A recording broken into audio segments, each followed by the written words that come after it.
O anacronismo é, em sua essência, um erro de cronologia. Ele consiste em atribuir a um período, a um personagem, ideias e sentimentos que são de outra época, ou em representar nas obras de arte costumes e objetivos que não pertencem àquele tempo. Quando eu falo sobre samurais, você provavelmente já tem uma imagem sólida construída na sua mente. Entretanto, eu tenho certeza que você nunca pensaria em misturar a tradicional cultura japonesa com o hip hop e as fortes tendências dos anos 2000. Mas, felizmente, alguém já teve essa ideia mirabolante, resultando em uma incrível obra chamada Samurai Champloo.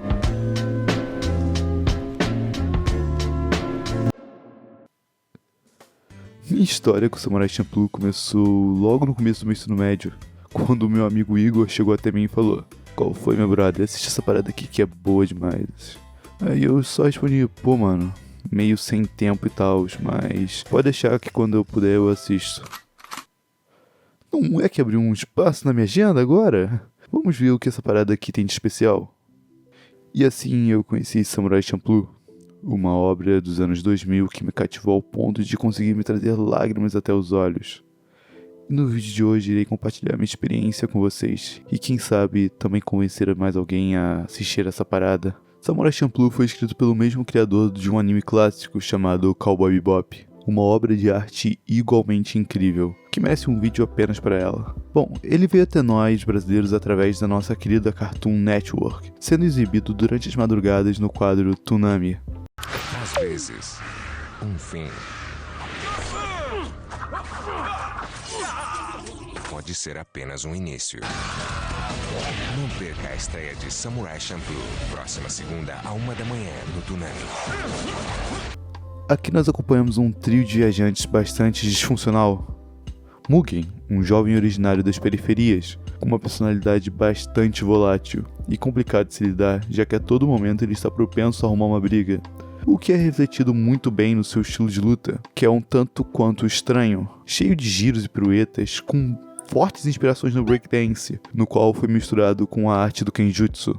E sendo a contraparte de Mugen, temos o Jin, que segue o clássico estereótipo do espadachim solitário, sendo um sujeito quieto e centrado quanto às suas ações, que segue fielmente o Bushido. E por último, mas não menos importante, temos a Fu, a garota do grupo, sendo a parte emocional dele, e quem sempre tenta manter as rédeas da jornada, impedindo que Mugen e Jin se matem. E ela também foi a responsável pelo início dessa aventura, então temos que agradecer a Fu. A história se dá início com uma ótima apresentação de nossos protagonistas, exibindo muito bem a personalidade de cada um deles. Fu, por sua vez, trabalhava como uma garçonete, até arrumar uma confusão com o filho do governador. Todavia, seu salvador aparece, ou pelo menos algo próximo disso.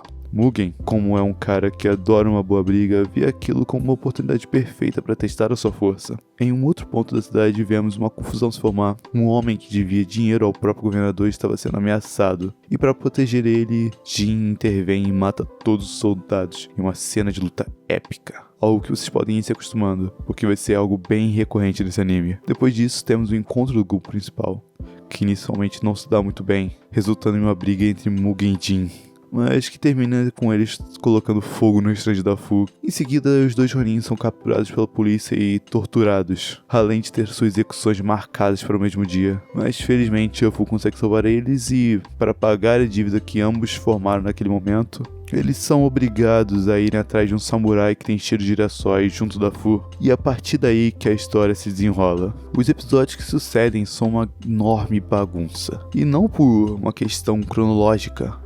Eles são apenas completamente desconexos um do outro, com histórias que independem uma das outras, com raras exceções de episódios que contêm mais de uma parte, sendo a única coisa que mantém o capítulo unido ao outro o objetivo de encontrar o samurai com cheiro de girassol. Em um episódio você pode estar vendo uma dramática história sobre uma mulher que é obrigada a trabalhar em um bordel, e logo em seguida assistir uma partida de beisebol cujo resultado irá determinar o futuro do Japão. Sim, você não ouviu errado, uma partida de beisebol. Ainda estamos falando sobre um anime de samurai. Entretanto, tudo se amarra nas últimas etapas para resultar em um dos melhores finais do anime. Só que esse aspecto de desconecto e caótico serve para reforçar ainda mais o fato que eles estão em uma longa viagem, e cada episódio representa algumas partes dela, além de fortalecer a mensagem escondida nas entrelinhas da história. Mas não iremos nos precipitar. Retornaremos a esse assunto logo em breve.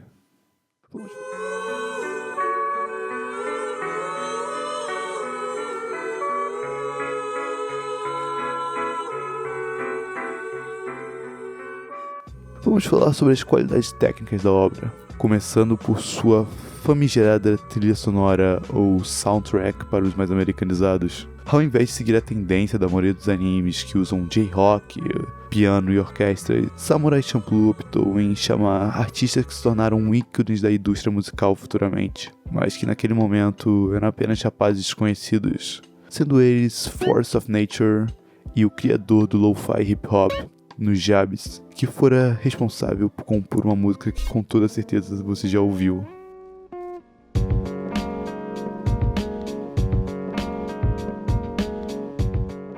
Sim, a música do Thorfinn na verdade surgiu em Samurai Champloo, e por mais que seja uma obra cujo foco principal sejam suas lutas, é praticamente impossível encontrar uma música que seja mais acelerada ou que use batidas muito fortes. A todo momento, nossos ouvidos são presenteados com uma calma melodia, a qual nos transporta para dentro da tela e nos faz sentir um só com aqueles personagens, que é amplificado ainda mais pela ambientação no ar e momentos que não estão acontecendo nada de importante, em que só paramos para contemplar a paisagem.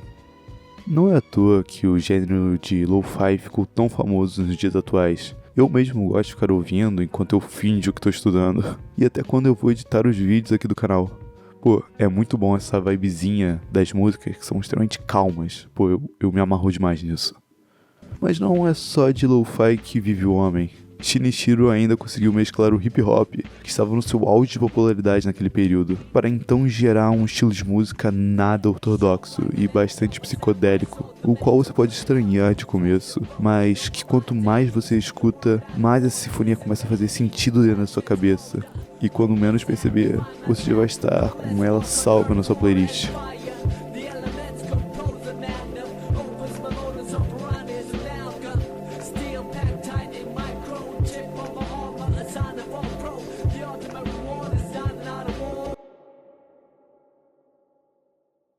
Eu tenho que dar os meus mais sinceros parabéns para o Nujabes e para o Force, porque o trabalho que eles fizeram foi único e eu nunca vi nada parecido em qualquer lugar. E na minha humilde opinião, a trilha sonora de Samurai Champloo é o que lhe provém grande parte de sua identidade. Aproveitando que estamos falando sobre hip hop, por que não falamos sobre a maior representação dessa cultura no anime, o próprio Mugen? Ele é exatamente o tipo de pessoas que os rappers cantam sobre, um cara à margem da sociedade que sofre preconceito por ter nascido na periferia. Além de que ele também é a mais importante figura negra da animação. Toda a personalidade de Mugen é refletida no seu estilo único de luta, a qual mistura o Kenjutsu com técnicas que ele mesmo aprendeu com sua vivência nas ruas, sendo movimentos com forte inspiração no breakdance, resultando em um estilo muito extravagante.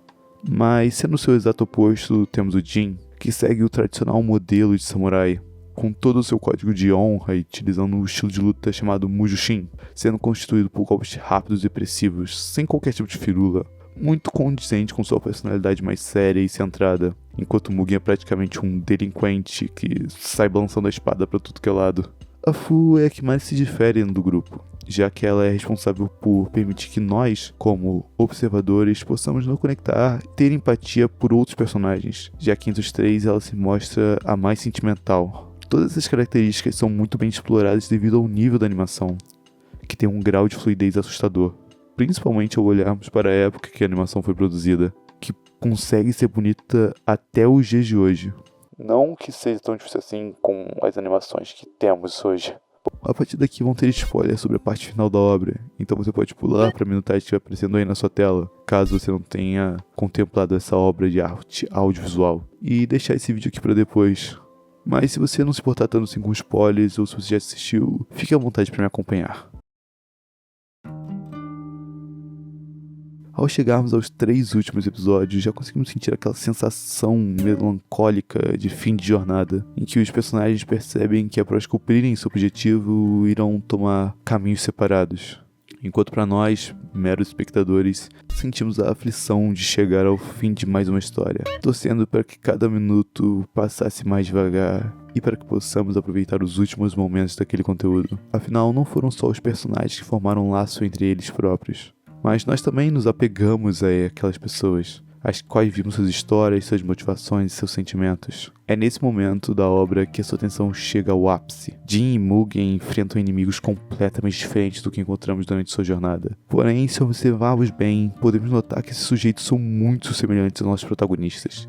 Jin e Kari utilizam o mesmo estilo de Kenjutsu, sendo extremamente velozes e precisos, enquanto Mugen, por sua vez, se depara com um trio de irmãos que ele já havia derrotado no passado, que utilizam diversas trapaças para tentar matá-lo, este sendo o passado de ambos os personagens retornando mais uma vez para atormentá-los. Nossa dupla então se vivia encurralada, afinal seus inimigos eram fortes demais, até mesmo para os padrões dos protagonistas, que já se viam derrotados. Entretanto, é em situações como essas que o desenvolvimento de personagem se mostra presente. Utilizando de tudo que aprenderam durante as suas jornadas, eles se levantam mais uma vez. Jin utiliza de fintas para ocultar suas verdadeiras intenções, assim como Mugen faz. E Mugen se viu obrigado a pensar com calma e montar uma estratégia coesa, ao invés de só atacar como um animal selvagem. Assim eles puderam ultrapassar seus adversários que antes pareciam ser invencíveis. E claro, tudo isso sendo acompanhado de uma serena melodia.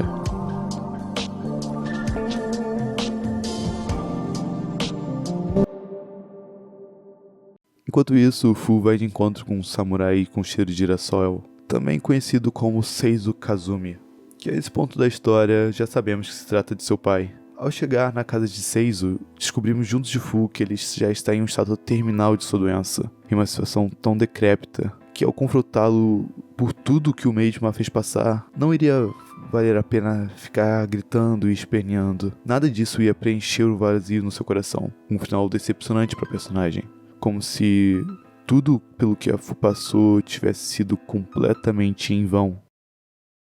Após terem conseguido sobreviver ao que seria o embate mais difícil da vida deles, Mugen e Jin precisavam cumprir a promessa que fizeram um ao outro no primeiro episódio, em que um deveria morrer pela mão do outro em um duelo. Só que aquilo já não fazia mais sentido. Eles já não eram as mesmas pessoas de quando se conheceram. Durante cada dia, cada luta e cada refeição que faziam juntos, um laço mais forte que o sangue ia se formando, mesmo que de maneira inconsciente. Esse pra mim foi o melhor final que qualquer obra da cultura pop poderia ter, que mostra a impressionante capacidade de Shinichiro tem para finalizar qualquer história. Chega a ser impressionante. Quando eu vi Mugen, Jin e Fu se separando pela última vez, não posso negar que eu deixei uma lágrima escapar. Toda a grande jornada que eles haviam traçado havia então chegado ao seu fim, com um resultado bem diferente do esperado. Ao invés de um felizes para sempre, cada um seguiu seu próprio caminho, o qual a gente não sabe no que resultou. E apesar de queremos que Samurai Champloo dure para sempre, tudo precisa de um final, já que tudo na nossa vida precisa de um fim. E é aqui que a temática principal de Samurai Champloo está centrada. Por mais que não pareça, a vida e as suas incertezas é o principal tema de Samurai Champloo. Todo o aspecto caótico de cada episódio serve para representar que as nossas vidas nunca seguirão uma reta, do começo até o fim. A vida, assim como a história de Mugen, Jin e Fu, é uma série de eventos desconexos. Às vezes nos encontramos em situações inesperadas, conhecemos pessoas que não parecem ter nada a ver com os nossos objetivos, e vivemos momentos que não se encaixam em um grande plano. Mas se olharmos com atenção, perceberemos que cada experiência, por mais caótica que seja, contribui para a construção de quem somos. Ao longo da vida enfrentamos diversos desafios que nos fazem crescer, momentos de alegria que nos fazem sorrir e tristeza que nos ensinam a valorizar pequenas coisas. Assim como os nossos protagonistas, devemos aprender a abraçar a incerteza e a beleza da jornada, já que o resultado não foi aquilo que tínhamos idealizado por todo aquele tempo. E no fim de um ciclo, teremos que nos despedir de pessoas que gostaríamos de ficar para sempre. Mas o que Samurai Champloo nos mostra é que o mais importante não é o final em si, mas como chegaremos até lá, e as memórias que as pessoas que nós gostamos deixarão para nós. Não que seja uma tarefa fácil, mas assim como os nossos protagonistas mostraram, temos que trilhar nossos próprios caminhos, com as nossas próprias pernas, sem nos apegar ao passado, que é onde ele deve permanecer para sempre, no passado. Então, antes de finalizar tudo isso aqui, eu gostaria de fazer uma pergunta para você. Como você está vivendo sua própria jornada? Você está aproveitando cada momento, aprendendo com cada experiência e valorizando as pessoas que cruzam o seu caminho? Lembre-se que, embora os finais nem sempre sejam como esperamos, é a jornada que realmente importa. O que você levará consigo ao final dela? O tempo que passamos nesse mundo é curto, então viva. Viva o máximo que puder. tenha novas experiências, conheça pessoas novas fora do seu círculo social. Se arrisque, para que no fim não tenha arrependimentos do caminho que escolheu.